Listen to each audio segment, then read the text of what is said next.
things underway. Time to. Oops. Okay. I still.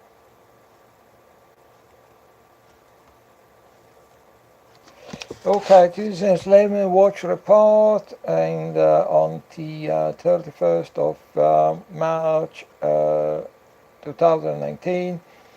So yeah, so basically, unfortunately, it's a bit late in today. I'm dealing with other stuff at the moment, including the fact that on Thursday I'm supposed to have a hernia operation on general anesthetic, which is something I'm not particularly looking forward to.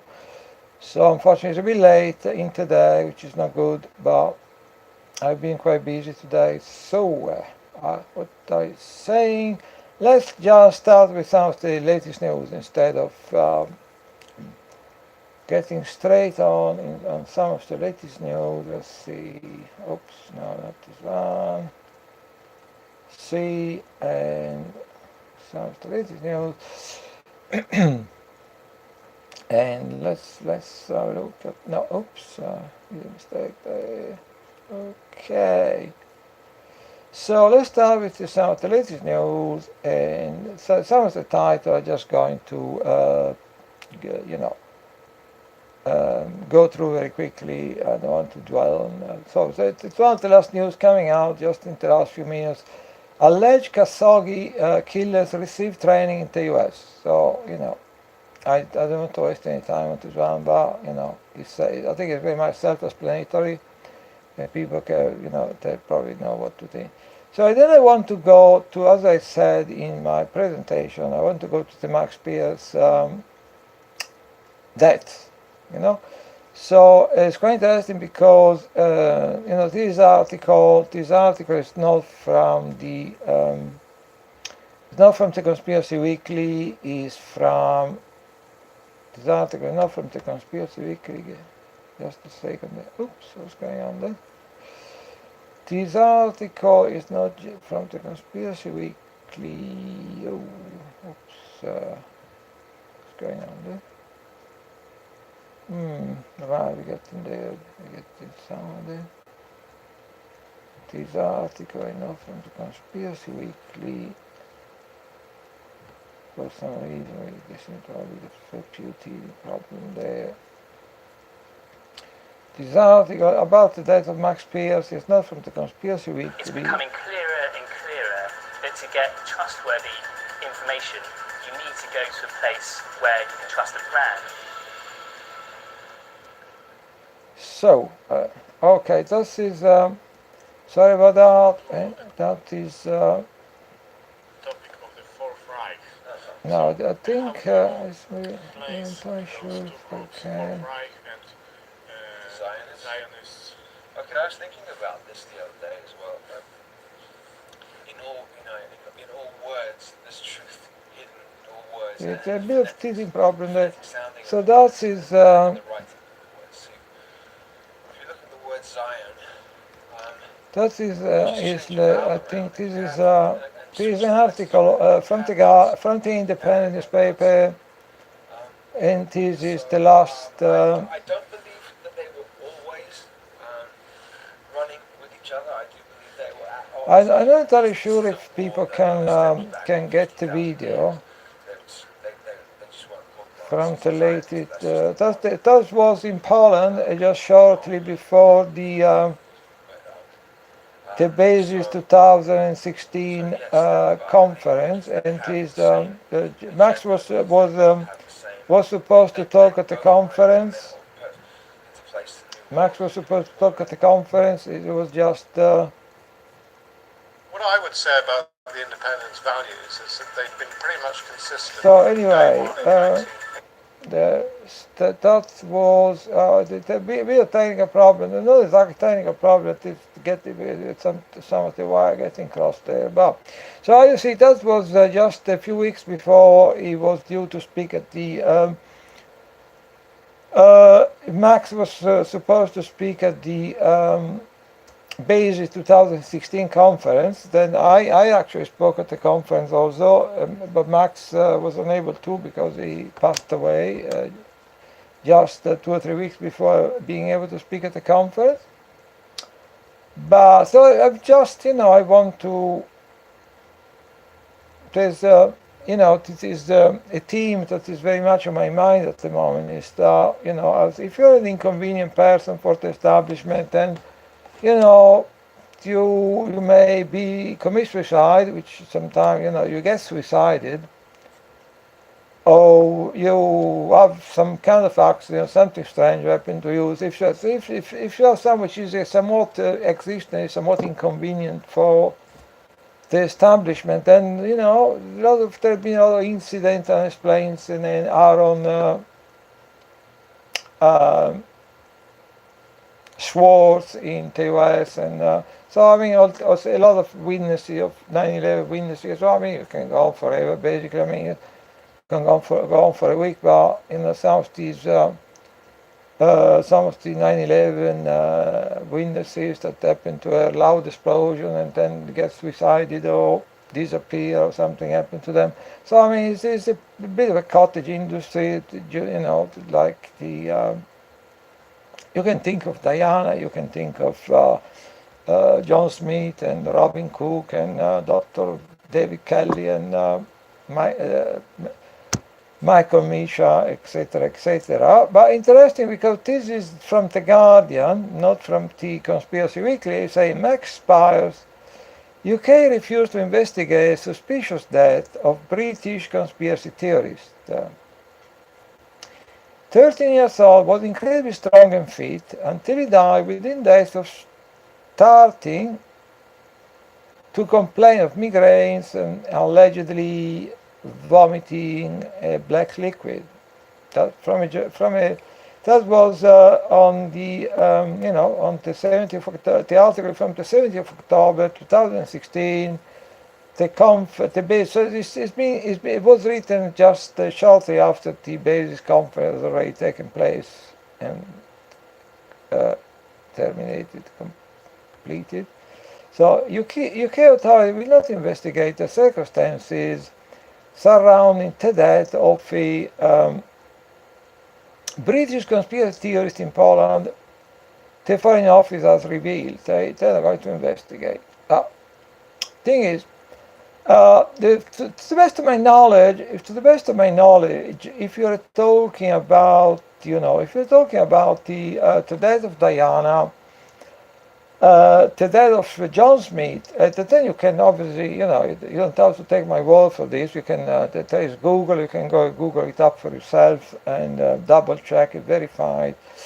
But if you're talking about the death of Diana, the death of John Smith, the death of Robin Cook, and the death of Dr. David Kelly, and the death of, as far as I know, of Michael Misha, what is the link, the common denominator is that on all these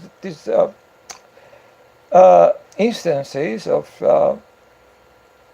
is the basic, there's never been perform a proper autopsy. So in certain cases they embalmed the body within hours, and like they did with Diana. In other cases, like Dr. David Kelly, there was some kind of autopsy being performed with which included a lot of irregularities, strange events, strange occurrences, and dodgy stuff. And then I think, for instance, in the case of John Smith and Robin Cook, that they actually no autopsy was, as far as I am aware of Michael Misha, also no autopsy was ever performed.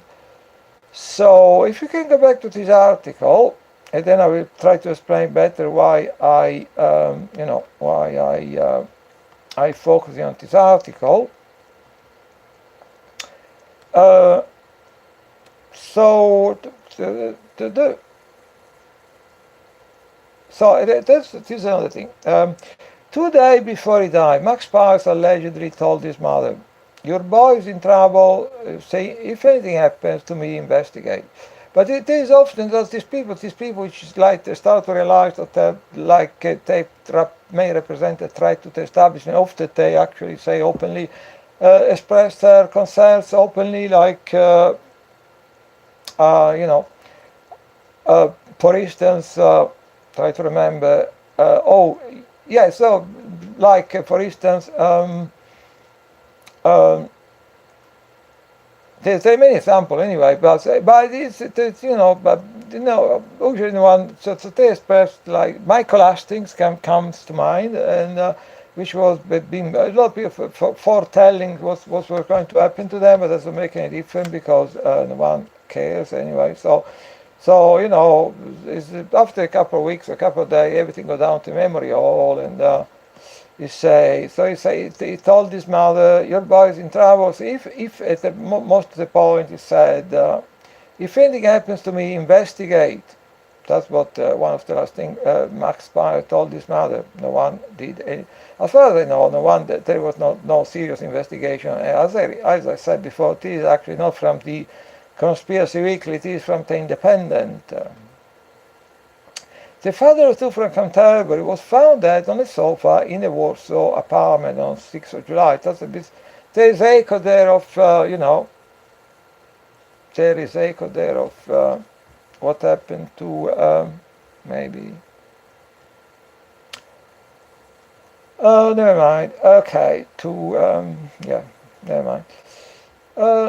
Polish authorities say Max Spire died from natural causes, coughing up some black liquid, natural causes. He was coughing up some black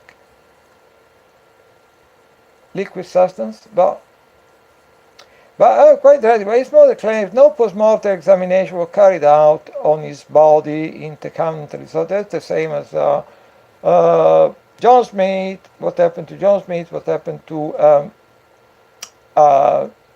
Robin Cook? What happened to also, I believe, to Michael Meacham.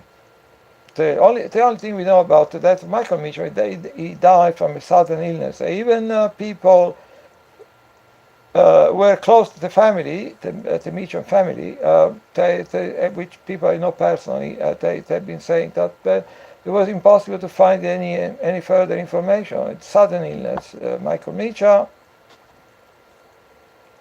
The 13-year-old was prominent in conspiracy theory circles and had made a career out to investigate UFO, alleged cover-up. Let's forget about UFO. He was also into all kinds of other things which could have been more bothersome for the establishment than just the UFO.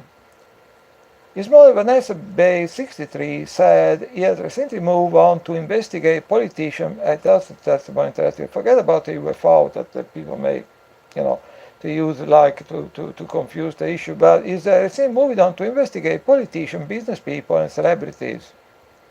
Right? Friends of Mr. Spears said he died after vomiting a black liquid and complained of migraine for several days. They believe the circumstances surrounding his death were suspicious. Why I am telling you all this? Yeah. So why am I'm focusing so much on something? Why am I focusing so much on something which happened 2 years ago? You may wonder, right? Why am I focusing so much on something which happened 2 years ago? Because at the same time, Max died under suspicious circumstances at the just a couple of weeks before the 2016 Basis Conference in Pews in Wiltshire, and I spoke at the conference myself, and there is a set of very suspicious circumstances surrounding my speaking at the conference, which I also often been telling people that I believe on today after I spoke at the conference, which was I believe it may have been the 2nd of August 2016, if I remember correctly. I myself survived, but let's say I hate hyperboles and get into jumping to conclusions and stuff. So I try always to be fairly careful, but in what I say. But I think I went through some very strange circumstances. So let's remember Max Spears was supposed to speak at the conference, then to a couple of weeks before the conference, he died in suspicious circumstances. We just had a look at the Independent article. It seemed that there was something really dodgy going on there. Then a couple of weeks later, I spoke at the conference. I believe it was the 2nd of August 2016, and then my speech at the conference was surrounded by all kinds of strange strange circumstances. So, for instance, a couple of weeks later, or maybe 10 days later, we had our last before the conference meeting at Friend Meeting House at the time when we still were managing to draw a lot of people at this meeting, and they were quite well attended. And for the first time since we've been having these meetings, there's something quite strange happening, that a number of people, at this meeting, they were, I think, deliberately tried to wind me up. So I tried to make it impossible for me to. So I was the person organizing this meeting. I was trying to facilitate the meeting, in a very relaxed manner, because people usually they could say and do whatever they wanted. But on this occasion, a couple of people say, which I totally mistrust, but I can't say that because I'm not going to name them or in any way. So I think to be, I think, very, very suspicious individual, which I tried to wind me up. I tried to completely transform the whole meeting into total, drag the whole meeting into total chaos. So I try for several times to restore some sanity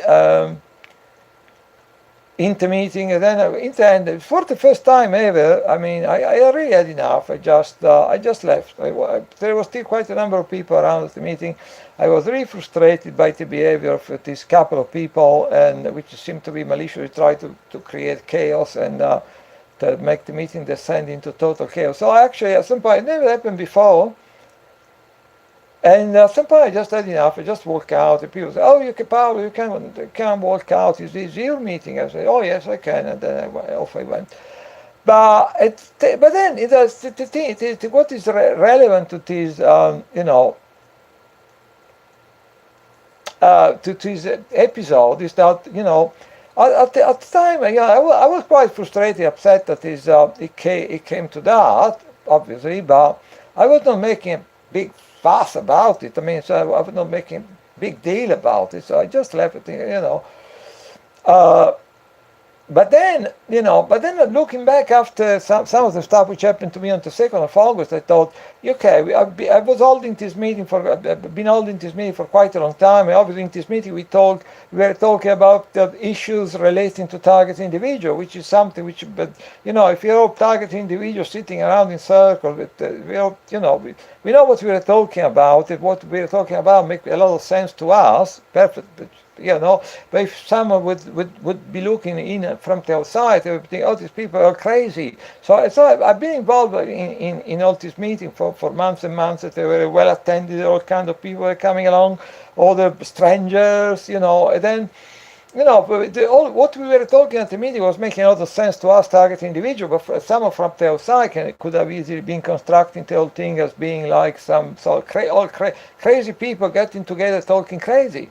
On top of that, the last meeting before the conference, before the 2nd of August, I left the meeting because I felt really that the couple of people maliciously tried to drag the entire meeting into total chaos as a form of, I don't want to get involved in if this, But again, someone could have twisting thing around, could have been trying to maliciously construct the whole thing as myself being very troubled and very unbalanced on top of all the crazy talk going on in the previous months about talking about target. And I left the meeting, definitely proved that I was really extremely unbalanced and mentally unstable and stuff, right? So I went. So then we went with there was a number of people from our London stalking group at the conference. I spoke there, and then after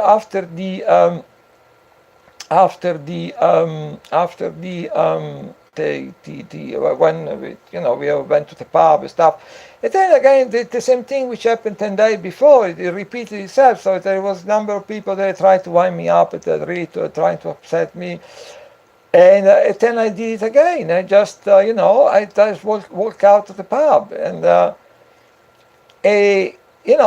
because this is not going in the right direction. I just, I just walked out. And then I took a taxi I went to Pewsey Station. I say, okay, it was early hours of the morning. I say, okay, I will have to wait for a few hours for the morning train, but that's all right because it gives me the time to chill out and to sort out my head, get my head straight and stuff. So I say, okay. Took a taxi, went to Pewsey Station, and it was already the early hours of the morning anyway. It was very late into the early hours of the morning. So, okay, I had to wait a few hours for the morning train back to London, but, it was good because it chilled me out. It was summer, so it was good. It chilled me out, and I get my head straight and about things and stuff, and try to come to terms with some of the events of the last few days and things. But, again, it is my behavior. If someone would want to twist it around, it could have again been a proof that I was extremely troubled, completely, out of control, and completely freaking out, completely, And then I end up waiting for a few hours for a morning train in Pewsey Station. The Pewsey Station is a very microscopic, minuscule railway station, which is surrounded by, is actually some distance from the town or village of Pewsey. It's completely surrounded by woods. It's a very thin station, completely surrounded all sides by wooded areas, right? So it's completely isolated, cut off. So I got to the station, and as I say, completely isolated, a very small station. And then, basically, to make a long story short, what happened? So I sit there, I was quite resigned to spend a few hours waiting for the train, try to chill out and things, checking my phone and as you do. And then, even though what I started to notice that I was sitting on this bench on the platform, right? And then, and then I started, obviously there was no local train stopping at the time of the night, but there was all this, every 5, 10, 15 minutes, there was this long distance train roaring through the station just a few yards away from, at very high speed, just a few yards away from the bench where I was sitting. Well, okay, I didn't make very much sense. Okay, all right. It was not, I was sitting there, the train was roaring through quite a few hours away, but anyway. And then I started to notice things like even though the station was completely isolated, and all of a sudden, in the platform, there appeared this big, strong gentleman, looking quite posh, dressed quite posh. And he started walking down on the platform in my direction. I say hello. So I say okay, hello. So he crossed over a little bridge. He went to the other side of the other platform, the opposite platform. Then he immediately disappeared through a small entrance in the enclosure of the station, which was some kind of parking lot or something, an empty parking lot, right? So okay, I said okay. And then as soon as he disappeared through this enclosure, station enclosure, he disappeared into this parking lot, I started hearing him talking on the phone, this gentleman. And he went on for 1 hour, but it was like talking on the phone, but it was very loud, very faint, so you can't really understand what was said. Because it's like, talking on the time, it's a little... He went on for the best part of an hour, so I said, okay, all right, that seems to be strange, but, whatever. And then also there was a strange thing, because the station was supposed to be, be completely empty or deserted, but then you can feel strange noise coming from here, coming from there, like movement outside the station, and you can hear all this, even though it was supposed to be completely deserted, you can hear like there was people around, moving around the station in the background. So I said, okay, whatever. I was still trying to chill out, to take things easy and stuff. So I was not really paying a lot of attention. I was noticing things, but I was not making. I was not feeling threatened. I was not feeling paranoid or anything. I was feeling fairly relaxed. If anything, I was trying to go through the event of the evening and today and stuff, and trying to come to terms with things and chill out and stuff. And then all of a sudden, it may have been maybe 3-4 o'clock in the morning, all of a sudden, all light in the station went out, complete, total darkness. So even if the proprietor was maybe a couple or one or two CCTV camera on the platform, covering the platform, everything went completely dead, total darkness, right? And then, until then, I was not feeling paranoid. I was not feeling unsafe. I was feeling, even though, in spite of the fact that it was a very teeny station surrounded by woods, and in spite of the fact that there was this strange, you can hear some strange presence around the station, even though it was supposed to be deserted, you can feel little noise here and there. I was not feeling threatened at all. I was not feeling paranoid, nothing at all.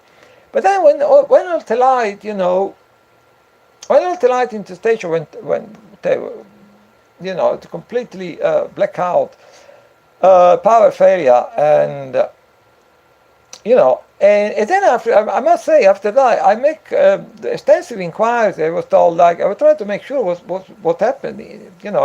Is it because in the middle of the night they cut off the electricity to save money, or it was very teeny station? I say, no. I spoke with people on the phone. A number of people say, no, we don't do that.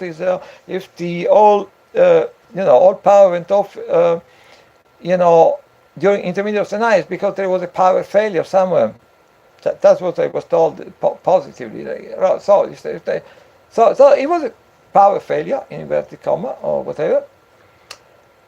And so at this point, oh my God, I have to, there's not enough for me. I have quite a long day now. I have to deal with this complete blackout. So first I just, I thought of this thing as kind of nuisance, in terms of nuisance value. Oh God, on top of everything else going on today, I have to deal with this as well. But then after a couple of minutes, there was all this train going through very quickly, just a few yards away, roaming through the station at high speed. And then after it, it's like, after a couple of minutes, then I start this kind of picture start to form into my mind. I don't know if right or wrongly, maybe I have a very excitable imagination or something, but all of a sudden I start to have this I thought about what happened 10 days before. I thought about all the different, also my speech, my speech at the basis company was about being targeted. So, I said things that people, could easily construct me being totally disturbed and delusional and crazy and out of control, even though everything I said at the basis conference, my speech was fairly rational and fairly conservative in try basically to draw in the audience there, try to make them see that there's actually something going on with targeting. It's not a fantasy. So it was quite conservative speech, but I think still if you're maliciously inclined, you can easily to try to make out, it's about targeting, so the guy was totally crazy, totally completely out of control. So I had all this stuff going on through my mind. I remembered all these events which may have been used to make up that I was completely losing the plot, completely out of control or something. And then I had all this trying, and then I had this kind of fantasy, this kind of imagery forming into my mind of 3 or 4 people just coming into the platform, surrounding me, maybe with some chloroform or something, and throwing me under the first train. And if obviously, if that were to happen, everyone would have been saying suiciding me, make out that I killed myself or something. And then, And then I start really to get really concerned, because I had this kind of image in my mind, which was almost so. 3 or 4 people surrounding me in the darkness, and maybe using some chloroform or something, and then throwing me under the first long distance train. It was so vivid that, as I said, until a couple of minutes before, I was completely relaxed. I wasn't feeling paranoid or concerned.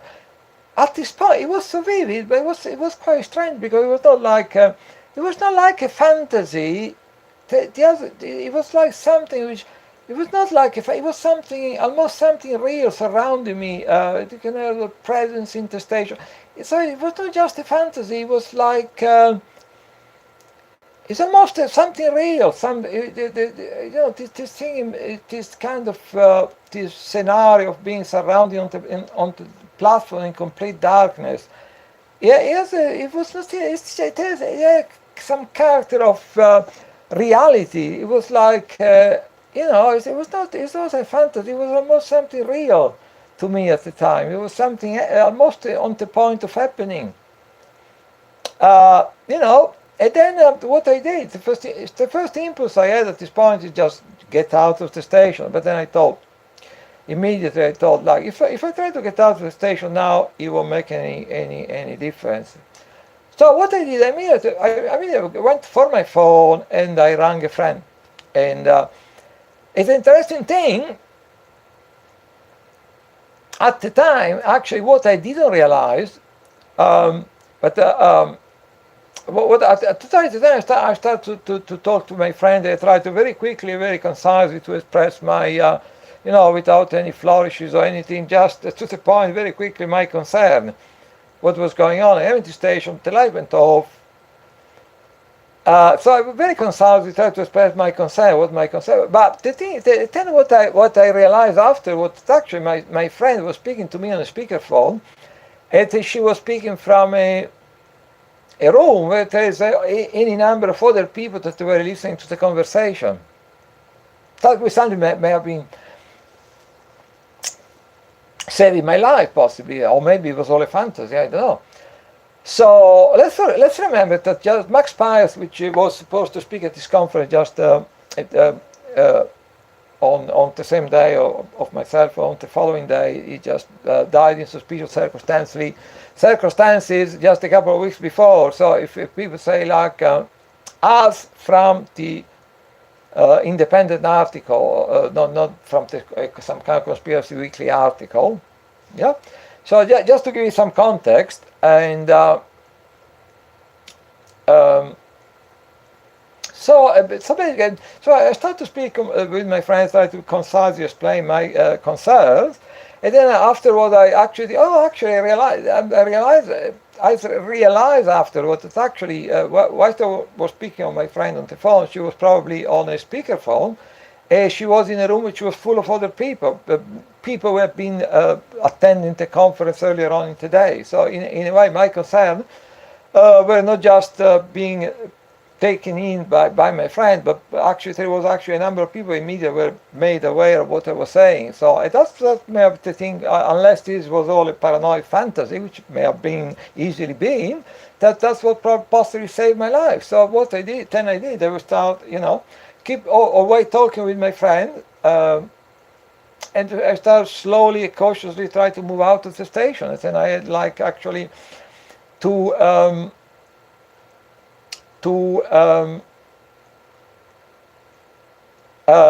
started to walk through the wood, because I had to walk through the wood to get to the actually to Piusi, the actual village of Piusi or town of Piusi. I had to walk actually for some 10-15 minutes through really thick woods actually.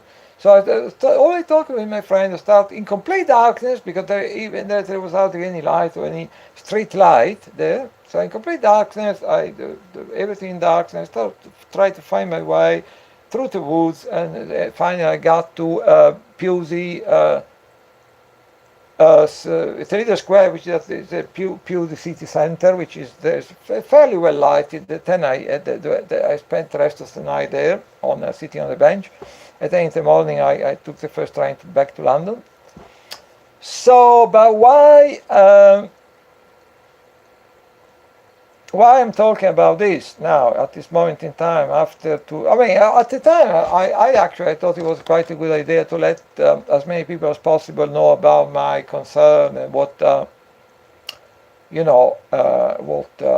people say, oh, you think you're so important. No, I don't think I'm particularly important, but at the time in 2016, I already been for many years, maybe up to 10 years, being all over the place in London, trying to raise awareness about targeting, including, doing things like shouting at MP in front of the House of Parliament, shouting at journalists on College Green, where all the Westminster media is assembled, and outside the Ecuadorian embassy a number of times with a megaphone, Julian, please pass expose organized stalking and electronic harassment.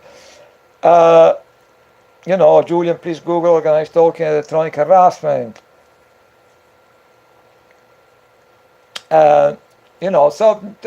People, there were people, maybe were thinking, oh, this guy has been doing this stuff for 10 years, or up to 10 years at least, and it's probably going to do it for the next 10 years at the very least, or maybe longer.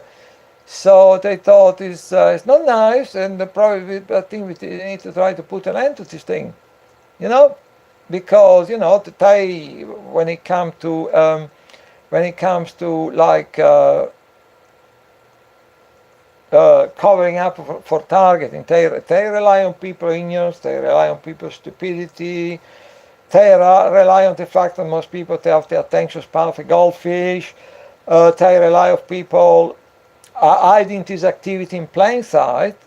They like, oh, it's happening. Of course, we are doing this. It's because these people are bad and dangerous. That's the only way to, contain them. You need to help us, local people. So they rely on people ignorance, stupidity. They rely on hiding this targeting in plain sight. These people are really bad and dangerous, and the only way to contain them is subject them to a 24/7 campaign of harassment. Meantime, you have all these terrorists and all these criminals that do business with total abandonment, law enforcement, they're all in bed together, MI5, MI6 terrorists, they use them, false flag, and all really dangerous people, they completely left their own devices, they work with them, they use them, really dangerous people. Meantime, target individual, most of them have never hurt anyone in their entire life, and never been indicted or convicted of any crime, but we are so bad and dangerous, we are so bad and dangerous that they need to subject us to a 24/7 campaign of harassment to contain us, right? In the meantime, they really evil people, real terrorists, pedophiles, they're all in bed together, MI5, MI6, the law enforcement, they're all big happy family helping each other, doing deals and covering each other asses and stuff. And we target individual, totally innocent people, we are the real dangerous one. And then all the other people, they use them for the false flag terrorism and really dangerous people, they're all in bed together, they cover each other asses. And the target individuals, totally innocent people, we are so bad and dangerous, my God, they need to contain us. So why I was talking about Max Spiers, to explain what happened to me in Piozzi 2 years ago, just a couple of weeks after Max was died. Anyway, I don't want to jump to conclusion. But then something else I would like to show to you. Something else I'm trying to show to you. Let's see what is going on there. I'll try to see if I can get some other information for you. But also what bring this thing, what bringing me to talk about what happened 2 years ago is not just self-indulgence, is because on Thursday, this Thursday, the 4th of April, I'm supposed to have a operation on general anesthetic, which I found quite concerning, not so much the operation, but the general anesthetic part. So I'm not going to say a lot about this, but I would like to share some information with you, which now I try to get hold of the information, and okay. So I'm trying to get hold of the information and see, okay. Try to find something. Oh. Right. Unless this, I think, okay. So I would like to talk about what happened to someone which is a lot more important than myself, obviously, So let's see if I can show you. Someone who died. Let's see. In 2014. See if I can enlarge a bit the.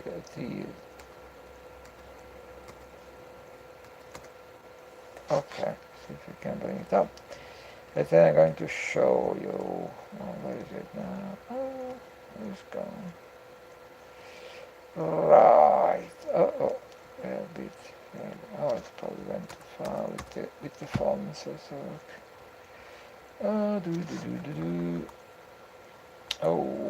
Okay. Oh, I lost it again. Oh. Right. I'd like to show you something. I think, it's about, I'm not like, I'm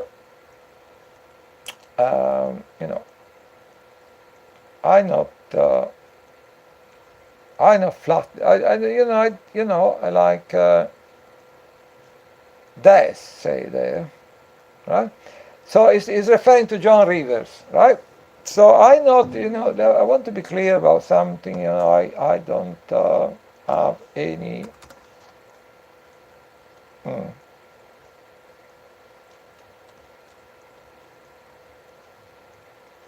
Unfortunately, I lost it again. Gee. So I want to increase the font so people can see what I'm talking about, but I lost it again.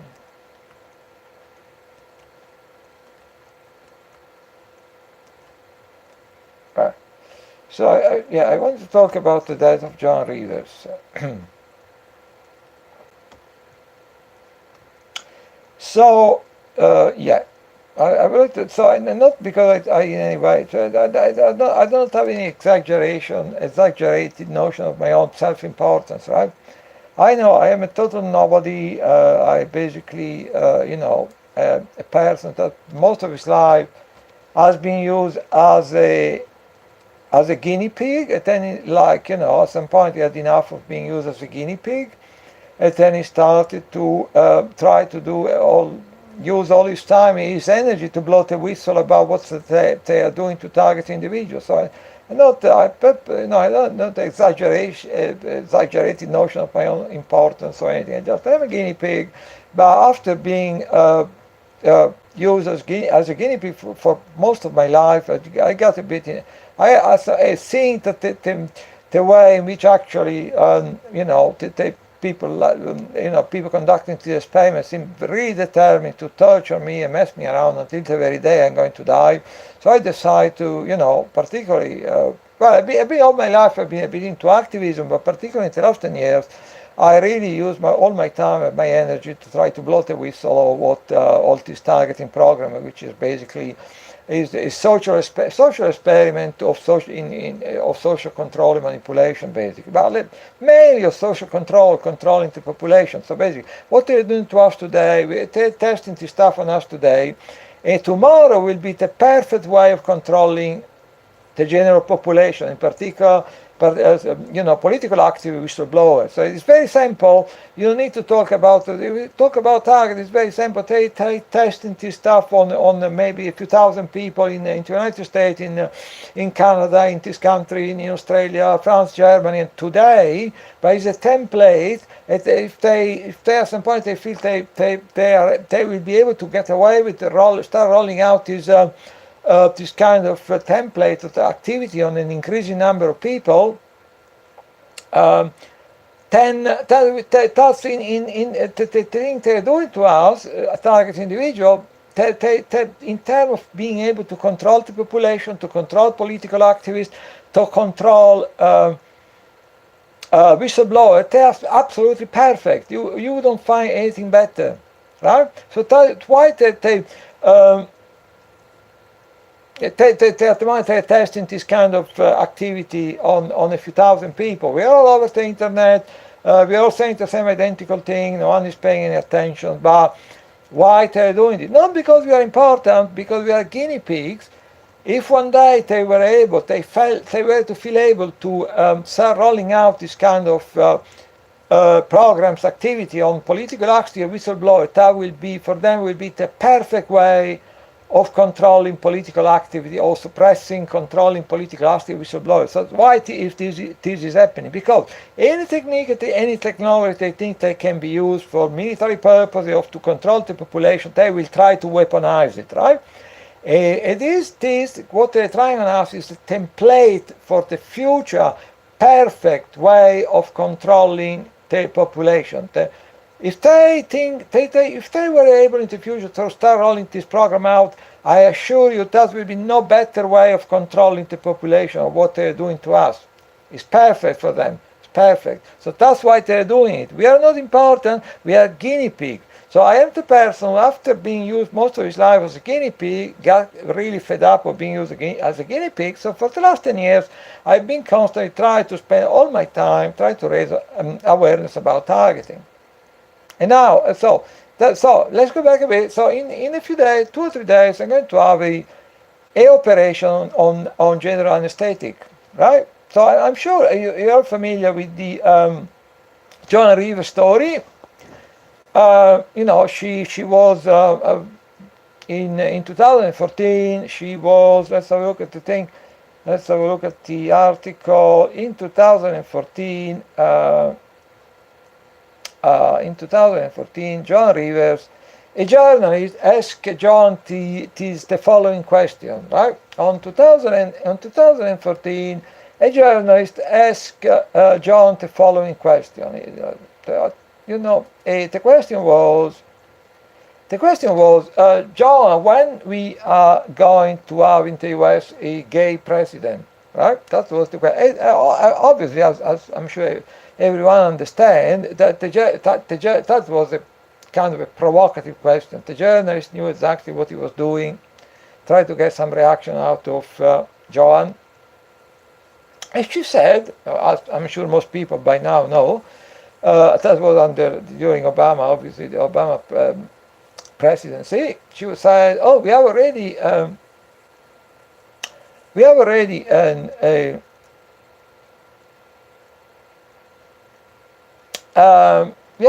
gay president," and then she added, "and Michelle is a tranny." That's I'm sure I know this with most people this is common knowledge. They know about that.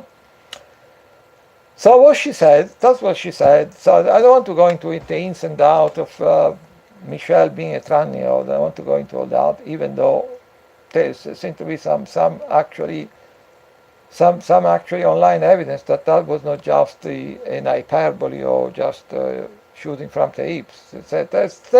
There seems to be a certain amount of online evidence that was, but I don't want to go into all that. Right? Let's see what happened to Joan. Let's see what happened to Joan. Let's see what happened to Joan when she. So just shortly after making this statement about we have already gay president and Michelle is a tranny. I think that's the very words she used at the time. Just a few days later, on August 28, 2014.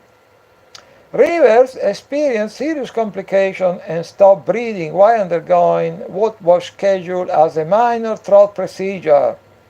Right? A lot more minor than what I'm going to have I should be scheduled to be having on Thursday. A minor throat procedure at an outpatient clinic in Yorkville, Manhattan.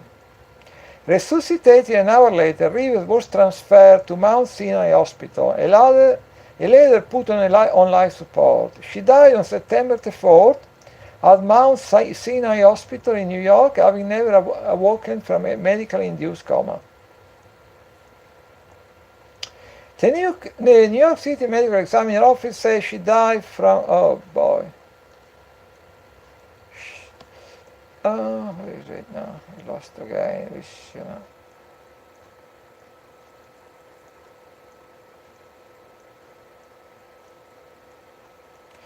The New York City Medical Examiner Office says she died from brain damage caused by a lack of oxygen.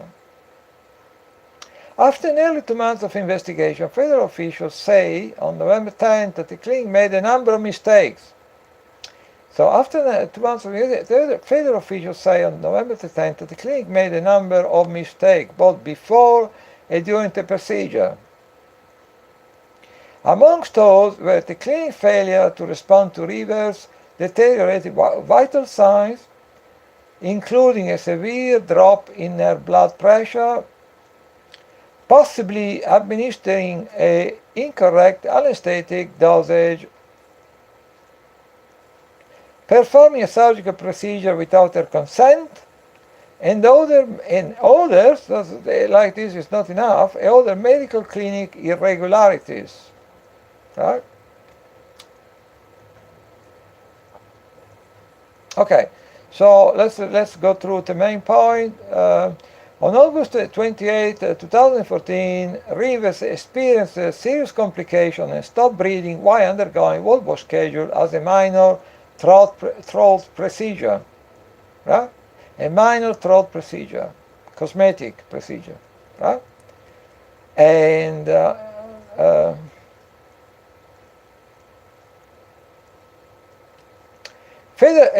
investigation concluded that the clinic made a number of mistakes. Both, my God, you need to make all these mistakes in one go and do that in good faith. That's quite remarkable, you know. The investigation concluded that the clinic made a number of mistakes both before and during the procedure. Among those were the clinic failure to respond to River deteriorated vital signs, including a severe drop in her blood pressure, possibly administering an incorrect anesthetic dosage. Yeah, that's quite interesting. On Thursday, I'm supposed to be have an operation on general anesthetic. Performing a surgical procedure without her consent, and like all this is not enough, it's a other medical clinic irregularities. So okay, so you know, and on Thursday, this Thursday, I'm supposed to myself have an operation on general anesthetic, and you know, people know that these, you know, internet. So I have a feeling that people, the powers that be, that finding increasingly difficult to deal or contain my activism, and they're probably looking at if, you know, everything be equal, they will be looking at these possibly me being around Parliament shouting at me about targeting on College Green with the media, shouting at journalists about targeting, or being maybe try to connect the issue of targeting with the Julian Assange issue, like I did many times before. Well, on Friday I was outside the Ecuadorian embassy with a number of people there. By the way, that was on Friday evening. Afternoon, I have there is some picture on my timeline, so which people can go have a look. So I mean, so again, trying to connect the Julian Assange issue with the targeting issue, which I think they find fairly troubling. I think, in spite of the fact that they rely mostly on people's ignorance and stupidity, but they found I think I had evidence in the past that they were finding my effort to connect the Julian Assange issue with the targeting issue quite troubling, very troubling. I have some personal evidence. So I'm not starting from thinking that I am in any way important in any way, shape, or form. I'm just a guinea pig, which at some point get really fed up of being used as a guinea pig, which has been spending the last 10 years trying to find every possible way to raise awareness about targeting. And I think they probably think that they're looking at the next, you know. So I've been doing this stuff non-stop for 10 years. They probably think they're going to look at least to me doing this stuff for the next 10 years. right? If everything being equal. So, and then all of a sudden I started to develop this condition quite suddenly, and quite without possibly skipping a number of possibly necessary tests. I've been told that I need to have this operation on general anesthetic, which is scheduled to be this Thursday. So I find the whole situation quite troubling, because then I started remembering what happened in Pusey in 2016. Well, to make a long story short, there's quite a bit of circumstantial evidence that they may have been trying to make out that I was really trouble at the time, and then throw me under a train and try to make out that I was suicide. There's quite a bit of circumstantial evidence. So now I'm scheduled to have this operation on Thursday on general anesthetic. So I don't know if I'm going to cancel. I don't know if I'm going to have the operation, but I think I think it may be quite a good idea to bring out this information, and I know that if something were to happen to me, I'd probably be completely forgotten in a couple of days or in a couple of hours. But if you think you are at risk of being assassinated, you feel compelled to at least you try to bring out all the evidence and the fact into the public domain. And then what people want to do with that, if something were to happen to me, is up to them. I'm probably going to be completely forgotten in a couple of hours, but at the same time, you feel compelled to try to bring this kind of information on, to bring it to the table and share it with people. And people, I know, you know what it's like anyway. So, I mean, with people. But okay, then after this, this, which I hope is not as I hope people don't think I've been self-indulgent. We can maybe go back and have a look at the latest Orwellian dystopian news from all over the world. So we started with something which came out in the last few minutes. Alleged Khashoggi killers received training in the US, which is, it's like that's. They're pretty common. It was, I would say that's totally predictable anyway. That's figures like the people say in the US. Okay, then globalism. That's this article. Let's have a quick look. Globalism last disgrace. Oh no. Globalism last disgrace. Desperate Macron sent French army against Yellow Vests. So this guy is really a piece of work. I mean, Emmanuel Macron is really a piece of work. He used to be a banker working. I'm not making it up. Google it up. He was working for Rothschild Paris, merger and acquisition. I understand why you think that is. Well, it's true. It's not true. He was a banker working for. Rothschild Paris, merger and acquisition. Then when in the previous administration with the François Hollande government, he was the one working in the background. He was the architect of austerity. So he was not. He was part of the Hollande government for a couple of years. He was like the guy masterminding austerity. So basically, he was responsible for killing a huge number of French people through austerity, like it's been happening in this country with the Tories.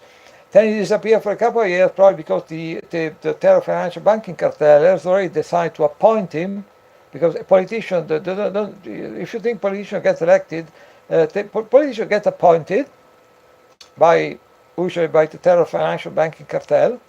So today, disappearing for a couple of years after killing all these French people with austerity, they disappear for a couple of years to reinvent some kind of political virginity or something. And then, like I think at the last French presidential election, it reappears, the new face, the new man, the new style, new ideas, new policies. Imagine that. And then got appointed by the terror financial banking cartel, and now he's trying to finish the job he started when he was the architect of austerity in France, like kill as many French people as possible. So that's François Macron, and I don't, it's well. So let's, okay. Okay, now we get a bit of our wires right across. 20 years of criminal wars America Israel started. So obviously referring to all the 9/11 false flag, the fact that we used to basically to start this never-ending war of terrorism. We told this illegal genocidal war, which I personally believe there have been fight for the state of Israel. And, you know, being state of Israel, and, you know, so let's go back, let's see if there's anything interesting happening. Let's go back. So, and that's when you talk about this question, like they said, a picture is better than 1,000 words. So I would like to show you a little image, which is, you know, is you know, showing. Okay.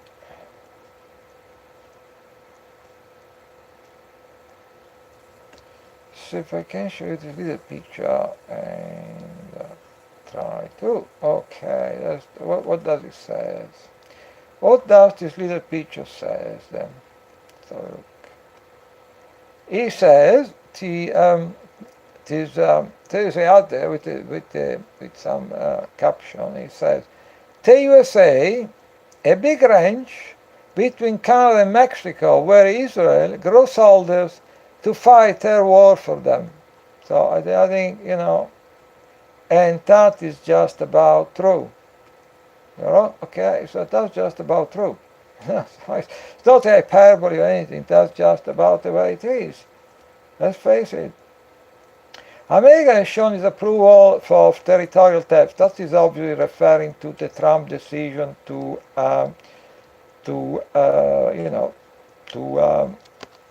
recognize the Golan Heights as part of the state of Israel. So I mean, you know, when you say, you know,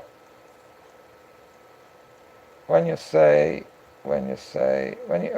about like territorial theft, I mean, you know, for a country which has been created based on the extermination of the Aboriginal population, like namely American Indians, you know, that is, you know, America has shown its approval of territorial theft. I mean, for some a bit ironic for a country which has been built after the genocide of the original. I know, you know, I don't try to make friends, you know, I tell the people, I'm not left, I'm not right, you know, I'm not anti-Trump, I'm not pro-Trump, I'm not pro-Brexit, I'm not anti-Brexit, I try to tell you the way it is. So, you know, that's usually, it's not something you make a lot of friends, but, so it's a bit ironic. America has shown its approval of territorial theft by recognizing the Golan Heights are part of Israel. But that's for a country which has been created on the genocide of the Aboriginal population, namely American Indian. That sounds a bit ironic.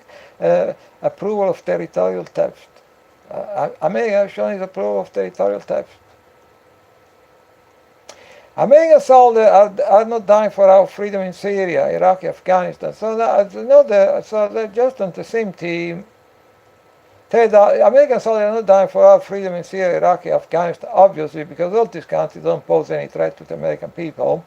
They're dying for nothing, he says. I will argue they're dying for the interest of the Zionists, the state of Israel. They're not dying for nothing.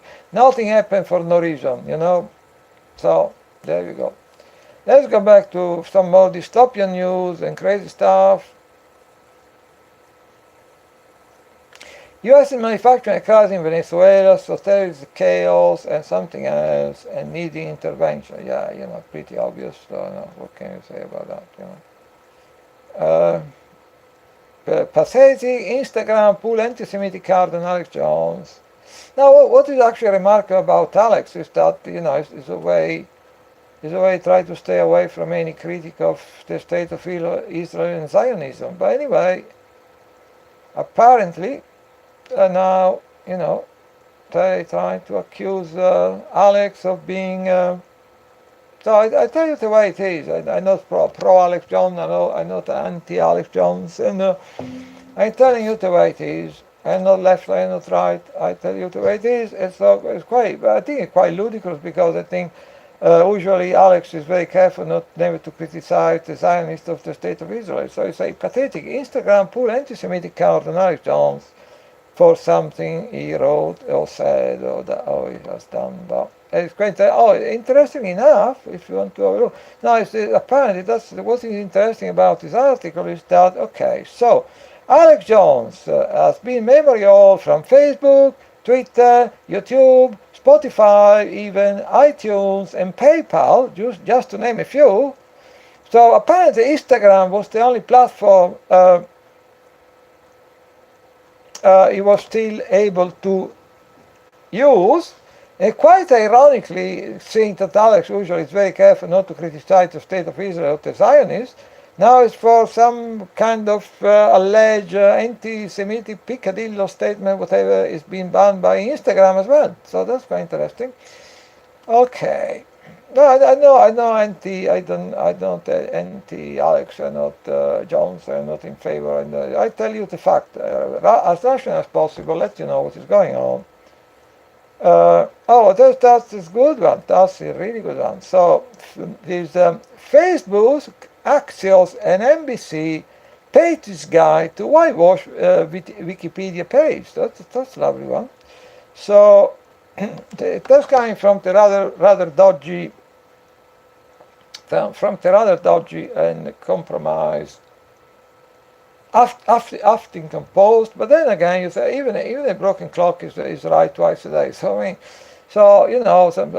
there is this fantastic. I don't have a lot of time at the moment for Al Jazeera, but there was this fantastic documentary they made in the last 18 months called The Lobby, about the 4-hour documentary about how the IPAC is extending like an octopus or a spider web, is controlling maybe 20,000, in excess of 20,000 think tank, AstroTurf, political group, NGOs in the United States to completely control the narrative and politicians. So even occasionally even organizations like the Huffington Post or the Guardian or the Independent or Al Jazeera, which are pretty dodgy media organizations, occasionally they come up with something rather good, interesting.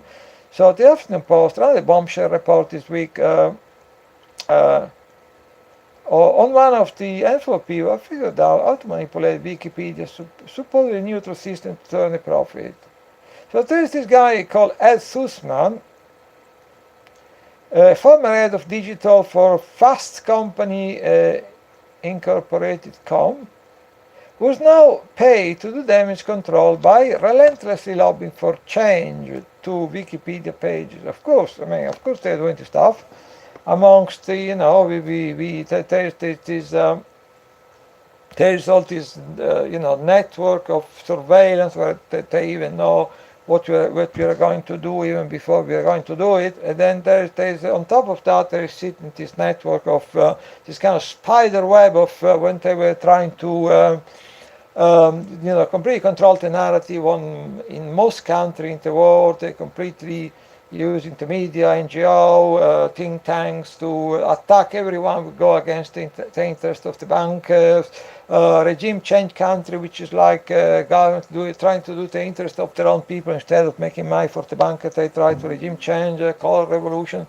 So of course, as part of this spider web, they used to completely control the narrative in most countries in the world. They probably they probably have one of the main things. Amongst the 1,000 of things they do to completely control the narrative. Of course, they have the score of people working in Wikipedia and try to constantly do edits and try to do it in a safe way, not to be too conspicuous. They can change everything.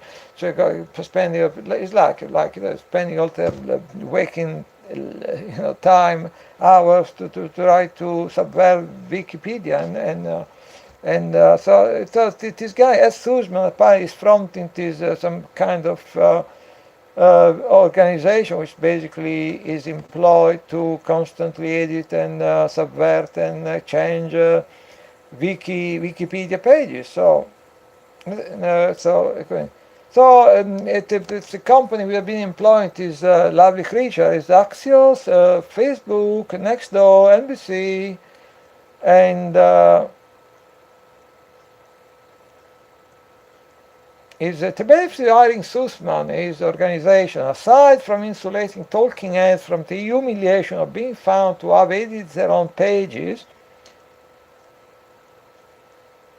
You start to apply, because if you, it's not necessarily a super easy thing to do. You need to know what you are doing, because obviously there's, even though Wikipedia is, but at the end of the day, it's an organization which is completely controlled by the establishment by and large, but still they have some rules and regulations. So if someone is there is sanction if you are seen to be like doing have a certain agenda, carry on the constant editing, following a certain agenda, or it's something. So they still have some way of detecting suspicious activity. So obviously, if you want to constantly edit Wikipedia in the interest of the terror financial banking cartel at the establishment, you need to be a bit careful to know what you're doing. Do it systematically, but carefully, progressively, and so that's what this organization run by. But of course, they have this kind of stuff going on. I mean, it's like a spider web. A spider web of NGO, organization, companies, think tank, AstroTurf groups. They all try to completely control the narrative, social narrative, political narrative. Of course, there's no. So now we know about these people, and I'm sure there are probably other companies, individuals doing exactly the same. They're being employed to do exactly the same. So nothing extraordinary there. A wish-wash Wikipedia, which is already a fairly flawed organization to start with. Oh, there's another one which is more or less similar. There is Mark Zuckerberg wants the government to help police internet content. So okay. So there's like you want us to police the internet. So let's do it together. You say to the government, you ask us to police our content. Let's do it together. Create a big police state complex, and let's do it together. So Mark Zuckerberg said regulators of the government should play a more active role in controlling internet content. So it's all about working together to create a police state. And I think in a nutshell, that is according to the BBC. So basically, Zuckerberg is calling for new laws governing harmful content, election integrity, privacy and data portability. So basically, what Zuckerberg is saying to the government, particularly to the American government, is, okay, you want us to police our content, let's do it together, create a big, lovely, cuddly police state, I think. So I don't know if I'm extrapolating a bit, but that's what I think Zuckerberg is saying. Let's do it together, help each other to create a nice, little, cuddly police state.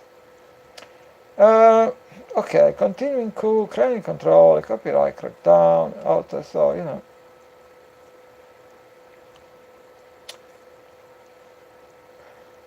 A time is quite interesting one from an activist post. Beyond censorship, destroying free thought online. Yeah, because all these 1984 Brave World, Fahrenheit 451, Big Brother is watching you. Nice little, I don't know if you can see this lovely little graphic. And so basically, yeah, that's what they seem to be saying by Root Stream Media. Well, what I think basically, what we have there, just even without. What we have there is the fact that, if he is basically between political correctness and, between political correctness, all this constant new limitation on freedom of speech, and then this the new Article 13 passed by Brussels, whereby they try to use draconian copyright um, um, legislation to actually go after freedom of speech. And then, after a while, it's not just, when this become all pervasive, like it's not just about it is imposing limitation on your freedom of speech. It's basically, after a while, it's probably people like, is imposing limitation on your, particularly with political correctness, in what you can feel still free to think about. So people, after they start censoring the speech, then after a while, they start censoring their thoughts, particularly with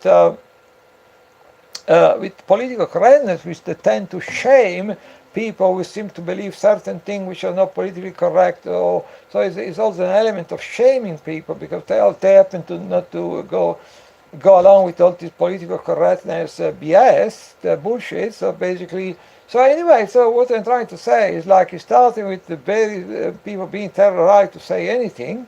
But people people starting to get terrorized to say certain things, and then they start moving on to people becoming terrorized to say anything, and then then people start becoming terrorized to even to think certain things which are not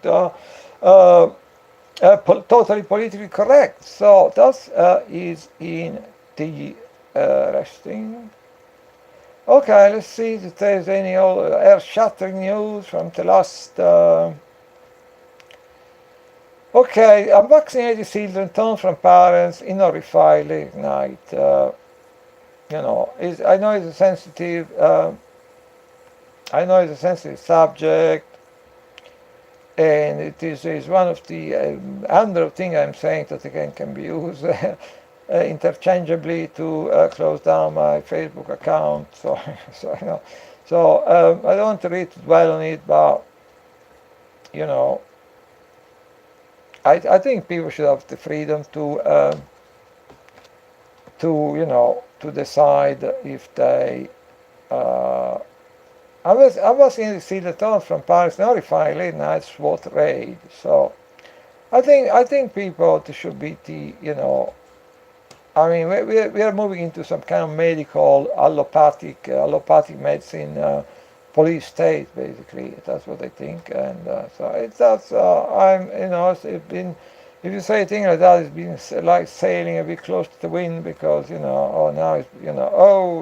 you say this kind of thing, you're causing the next epidemic. The biggest epidemic they've been causing either by the biggest horrific epidemic we have been to endure in the last couple of centuries have been caused either by some viruses that the bacteria they've been creating in their Frankenstein laboratory, like HIV and AIDS, etc., Ebola, etc. So I mean, when there's a bit of reach for them to say, if you try to make people trying to think with their own head about what they really want to do, and what treatment themselves and their family they want to have is causing like some kind of epidemic. Right, the people who created some AIDS and HIV in some kind of laboratory, then they'll be spreading it all over the world. So that's a bit rich. You can get in big trouble to say this kind of thing, but someone, we are all fucked. Someone had to speak out about things, I guess, otherwise.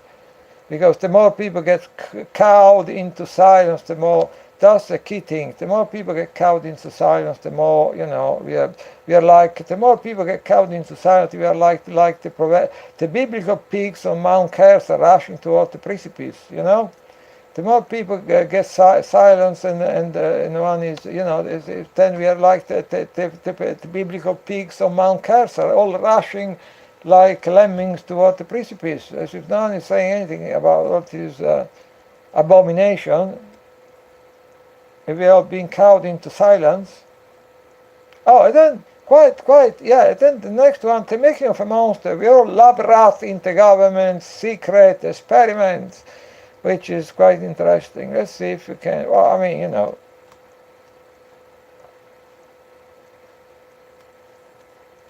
Yeah, I mean, from MK Ultra to all the stuff, giving people syphilis, conducted the most horrific experiment of prisoners into U.S. jails and things. So, I mean, you know, it's quite interesting. It is quite this battlefield America, the war on the American people. Yeah. But, you know, so I'm not left, I'm not right, I'm no more. I mean, I used to be the left wing or even extreme left since university. Now, you know, now I try to understand what's going on, basically, you know. I feel like, you know, turning my back on any kind of ideology and try to understand what the horrific thing going on, because we're all being enslaved. In the most horrific way. So I go on to say, so the Department of Veterans Affairs has been removing part of dogs' brain to see how it affects their breathing, applying electrodes to dogs' spinal cord before and after severing them, to see how it impacts their calf reflexes, implanting peacemakers in dog ears that induce intent to avert attack before draining their blood. So, you know, that's about animal. All the laboratory dogs, you know, I think I've always been saying that, so, you know, it's not just animals that are being treated like lab rats by government agencies. Yeah, we know that. Okay, ultra, all that. We the people have also become the police state guinea pig. Yeah? Sound familiar?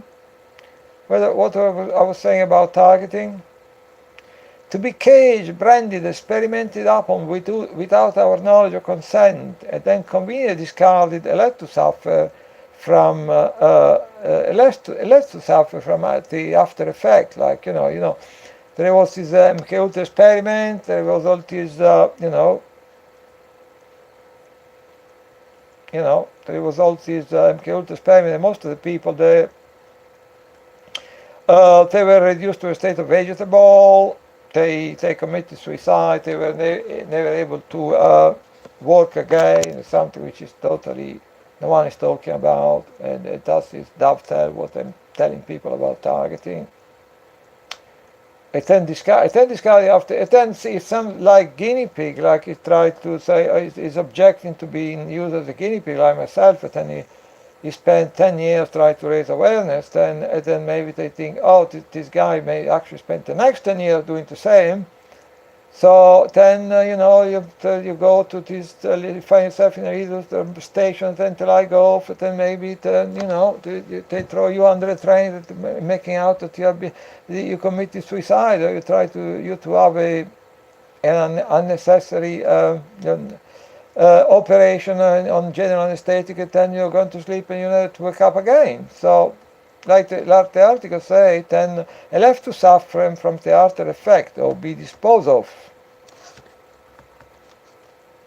Back in 2017, the FEMA inadvertently exposed nearly 10,000 firefighters, paramedics, and other responders, first responders, to a deadly form of ricin during simulated bioterrorism response session.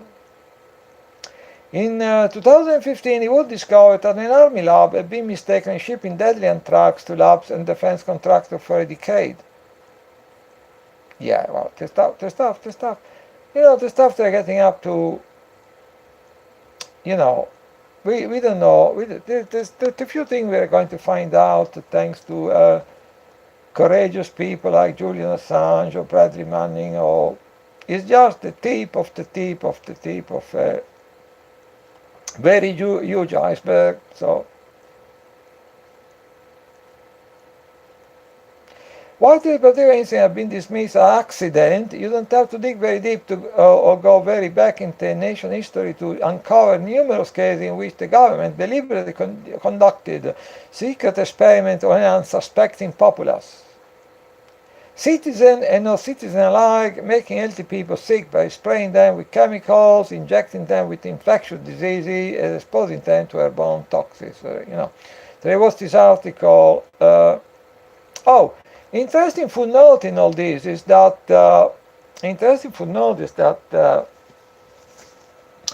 Pusey in Wisha,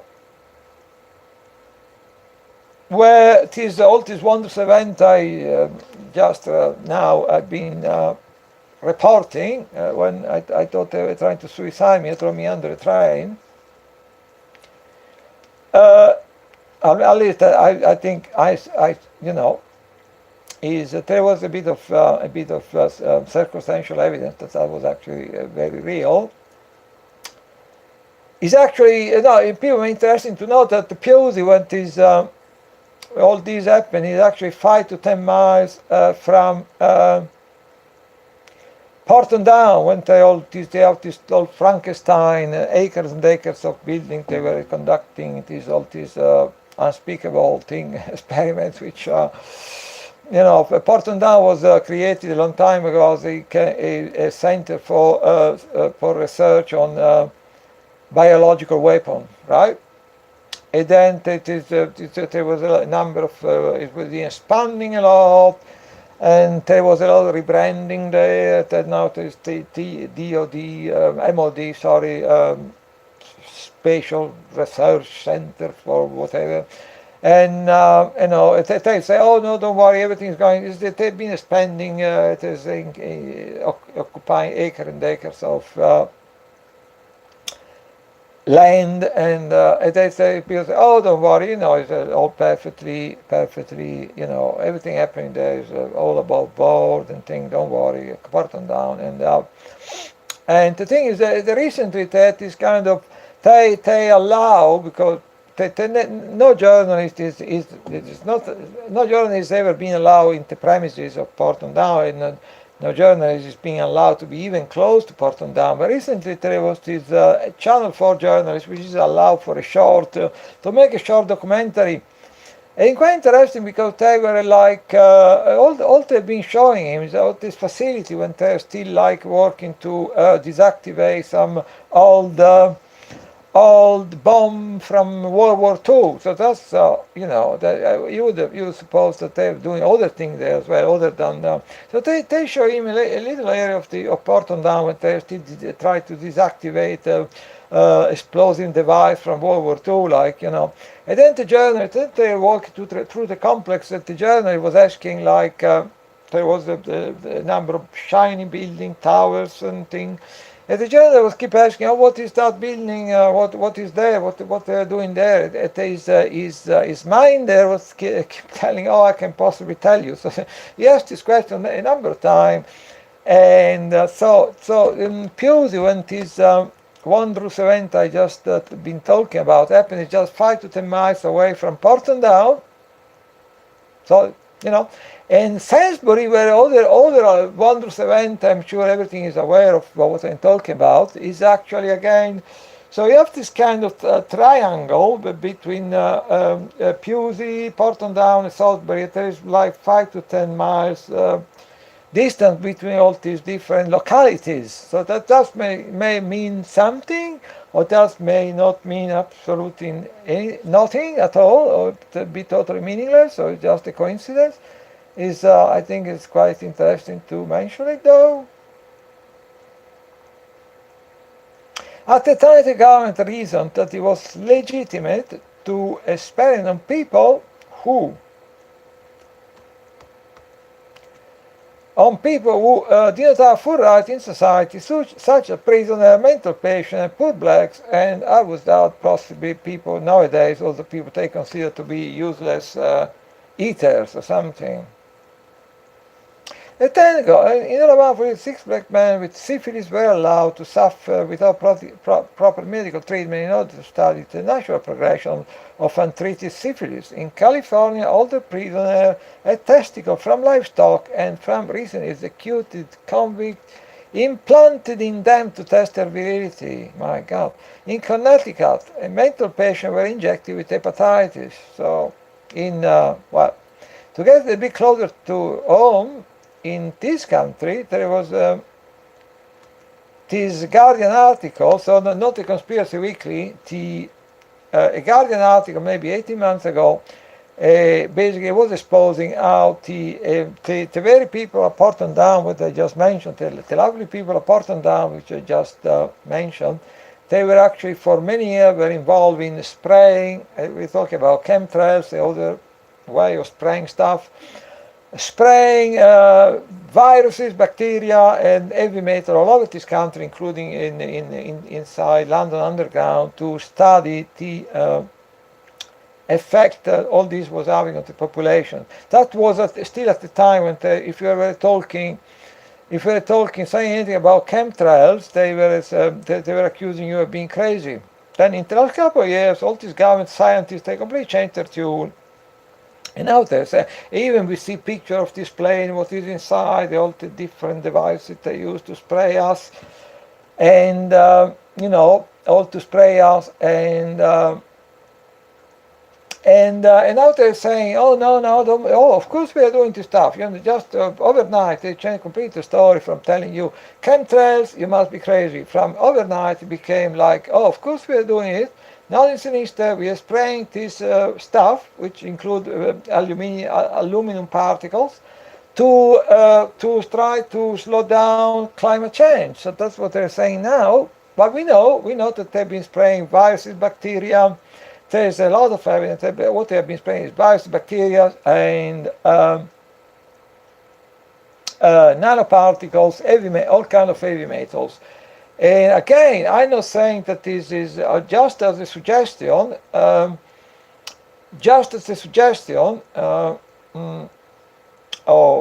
suggestion is a fact actually, but I'm not saying it has been done on purpose. I'm not saying it has been done on purpose. But if you inhale all this heavy metal, this nanoparticle of heavy metal, that has the effect of increasing the conductivity of your brain, of your nervous system, to electrical stimulus or stimuli. So basically, is increase the conductivity. You make you more susceptible to being manipulated, to your nervous system to be interfered with and manipulated with direct energy microwave weapon. So I'm not saying that it has been done on purpose, but the fact that this inhaling and breathing in all these heavy metals can increase the conductivity of your brain, that is a fact. And the fact that they've been experimenting with, trying to use electromagnetic microwave direct energy devices to tamper, to interfere with with the human nervous system. There is a ton of evidence from what happened at the American embassy in Moscow at the time of the old Soviet Union, to what's happening to the women at Porton Down, which at some point they realized every time there was a convoy going in and out of the military base, that they wanted to block the convoy, and then they were all intense sick, vomiting, and then after a while they started to realize that they were being irradiated with microwave from the military base at Porton Down, to the latest example of all the American and Canadian diplomats complaining about being targeted with direct energy microwave weapons in Cuba, in China, to the fact that some of the stuff they're using it for crowd control. It was all in the mainstream media, not the Conspiracy Weekly. Sonic gun being used many times for crowd control, ADS, active device system, it takes up your epidermis to 90 degrees, people feel like they are on fire. Be used many times for crowd control, reporting on mainstream media, then gone down to memory hall and no one remember about it. If you talk about that, you must be crazy. So, talk about direct energy weapons, and in a second it's midnight here in sunny London, so which actually sunny at the moment actually. Sunny London, which for a change is actually sunny, and it's midnight, so I'm going to stop in very shortly and see if I can do another couple of okay. BBC banned Johnny Rotten in 1978 for telling the truth about Jimmy Savile. Obviously, Johnny Rotten has his real name is Johnny Lydon, a member of the Sex Pistols, punk rock group, and obviously so he was at some point they were starting to,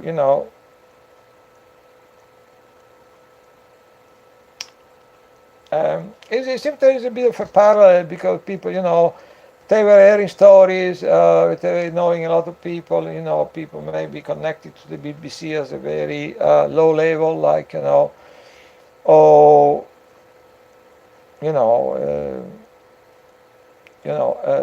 and so there is the, so they were probably hearing story and then about,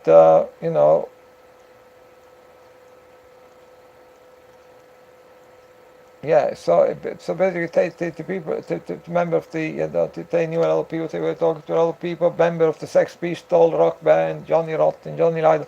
So basically, they were a story about Jimmy Savile. So basically, they blew the whistle on Jimmy Savile in as early as 1978. But because then the BBC banned them because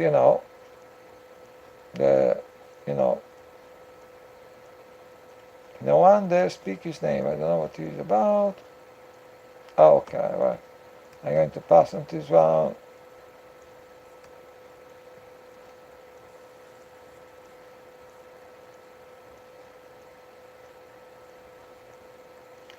Vaccine crime, the best interview. Our Quality Act open back door for pedophilia. They say. Equality Act, I think they're trying to rebranding pedophile as minor attracted person. So there you go. Well, I don't want to dwell on that. See if there is something momentous happening. Okay. Zuckerberg again asked government for more internet regulation. So you say like, oh, you keep asking me to censor or to control, Facebook. So let's do it together. Create a nice little cadre soft police state. The S-300 from Russia. Just keep fighting for Corbyn. Stop the attacks.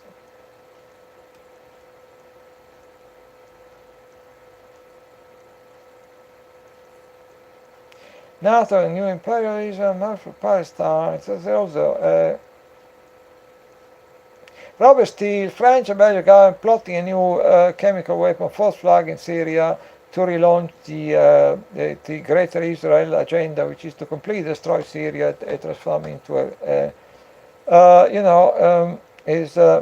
so not surprised that arch-Zionist Macron is the Rothschild creature, Rothschild banker, former Rothschild banker is probably the main force behind this effort to relaunch the new false flag in chemical attack false flag in Syria to relaunch the Greater Israel agenda, and they never give up. You have to respect that.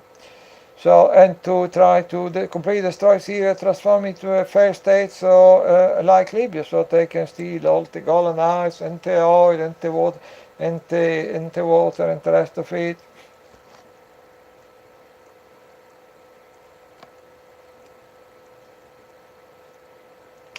East-West food supply being targeted with weather modification. Well, there is some update on Venezuela, so I think I'm going to stop. But I'm going to stop with, like they say, I'm going to stop with a final thought, or a final picture, or a final consideration, and that is that, as I said, I try to shed any kind of ideology. I try to expose certain issues, which is basically mean that we are all being enslaved. Targeting is very much at the forefront of enslaving, because, as I said, if is about targeting is about completely assassinate include completely assassinating the character of certain individual, then subject them to a 24/7 campaign of harassment, then when they are at home, torturing them with the direct energy microwave weapon. And people will say, oh, it does sound crazy to me, why you think you're so important, why they're doing this to you, what is the purpose? Let me tell you what is the purpose. Is the perfect system of suppression. You won't find any other, any better one. It's the perfect system to control and suppress people, right? So at the moment they're trying out on maybe a few thousand people from all over the world, Canada, Australia, United States, United Kingdom, France, Germany, and other Western countries, right? But we already have evidence that some of the technique and technology used against us, they've been starting already to be used against political active whistleblowers in a cautious way because they don't want to cause a backlash. But if in the future, when and if they will feel able to start rolling out this kind of package, you know, character assassination, constant harassment, torturing people at home with microwave. When and if and when they will start to feel able to start rolling out with impunity this kind of treatment on all kind of political active whistleblower, so then together with all the things they're doing, total surveillance, complete controlling the social narrative through think tanks, AstroSurf organization. If you, on top of all this, you add this kind of way of targeting people that they work to completely control people in society, and everyone in this world will be completed, right? Because is total character assassination, constant 24/7 harassment, torturing people at home with direct energy microwave weapon. You wouldn't find a better way of suppressing and controlling people. Suppressing and controlling political activists, suppressing and controlling whistleblowers. So I say, oh, why you think you're so important? I am a guinea pig, right? But they're developing this template comprising of different elements. If today, you know, they will feel confident enough to start. They're already doing it. We can see from in our community, we can see they're already using some of this technique and technology cautiously to target high-profile political activists, high-profile whistleblower. Today they will feel confident enough to start rolling it out on all kind of political active whistleblower. We are going to be all done in. So it's going to and you know, it's a complete enslavement. If you take into account all destruction of public service, privatization of everything, including the air we breathe, destruction of any kind of civil liberty, freedom of speech, privacy. Well, at the moment they will feel able to start rolling out this kind of programs on all kind of political active whistleblower, that will be complete enslavement. But so I said, I decided at some point. In the past, I was since I was at university, I was very much left wing.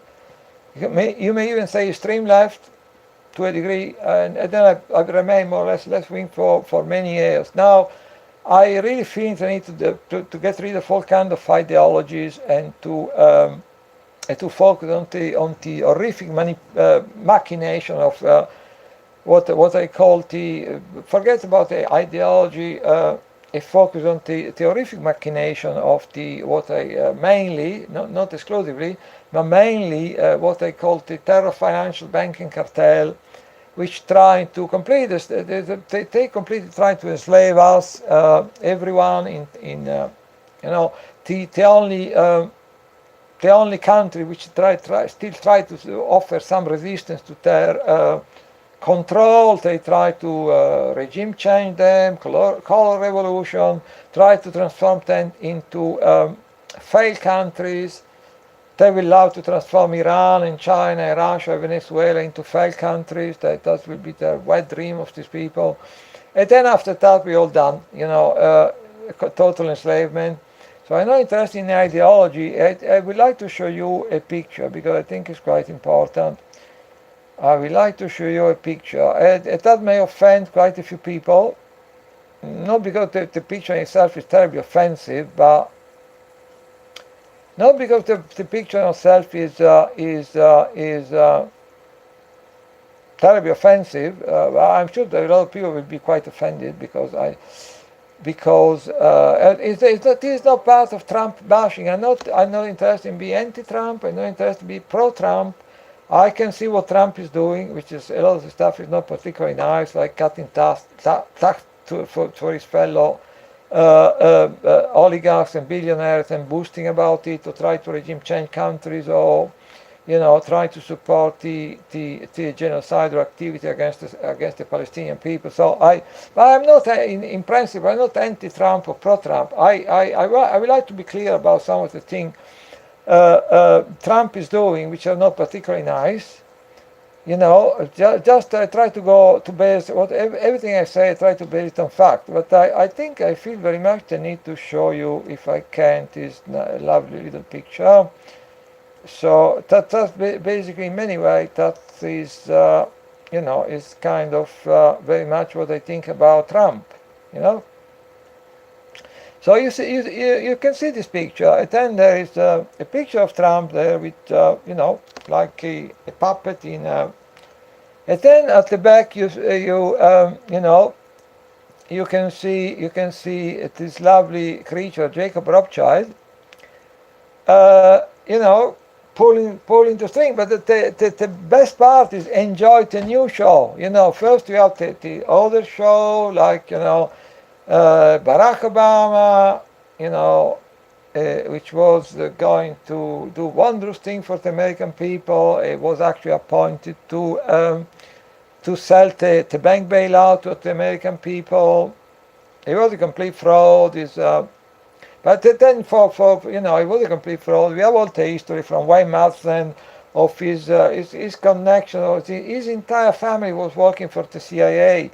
Before entering policy, he was working for, he himself was working for companies which are connecting to the CIA. They were a front company for the CIA. So that was the old show, and then people get all excited. Oh yes, he gets elected, Barack Obama. I remember seeing people at the inauguration, like in 2008, possibly crying and stuff. So that was the old show, and then there was this show about Obama fighting against the Republican to get Obamacare. So there was all this narrative and show entertainment going on there. And now enjoy the new show, like Russiagate and Trump, which is going to drain the swamp, is being prevented by the evil forces of the establishment. So if you want to know about what I think was happening at the moment in the United States, is this lovely picture with the lovely Jacob Rothschild pulling the string, and then Trump there, which so we have all this new show, Russiagate. This is a total lot of bullshit. No one believes in the Russiagate anyway. So so it's just a smoke screen to cover up the fact that this he is increasing authoritarian practices in the United States, and giving tax cut, a huge amount of tax cut to the richest in society. More warmongering, more money to the Pentagon, more warmongering on the global scene, more regime change, more support of the genocidal state of Israel. That's the reality. And so, but people don't look at that. They look at the new show, Russiagate, and all this bullshit. If you're talking about being in bed with the Rothschild, the Trump family being in bed with the Rothschild family, you need to know that Ivanka, before marrying this lovely creature, Jared Kushner, she, for a couple of years, she was dating Nat Rothschild in London, which is, which actually is the son of this lovely creature there. We can see there, Jacob Rothschild. So Ivanka was dating Nat Rothschild for 2 years in London. So when you talk about two families getting in bed together or being in bed together, you can get two families more in bed together than the Trump family or the Rothschild family. And apparently, Nat Rothschild was a bit up, to high up on the food chain for Ivanka, so there to settle down for the poor man. Nat Rothschild, namely Jared Kushner. So I'm not anti-Trump. I'm interested in Trump bashing. If you think this guy is going to drain the swamp after some of the stuff we have been hearing about in the last few months, then all I can say to you is good luck, best of luck. It will be nice somewhere to drain the swamp. If you think it's likely that it's going to drain the swamp, that is not himself a creature of the swamp, then good luck, best of luck. And is optimistic, upbeat, and the thing which probably going to upset a lot of people. I'm going to stop for today. I hope to have another one tomorrow. All the best to everybody. Don't believe the news. Don't stay away from mainstream news. Stay away from all this fake science, fake news, fake history, fake propaganda, because no matter how careful you are, you're way at risk of getting something nasty.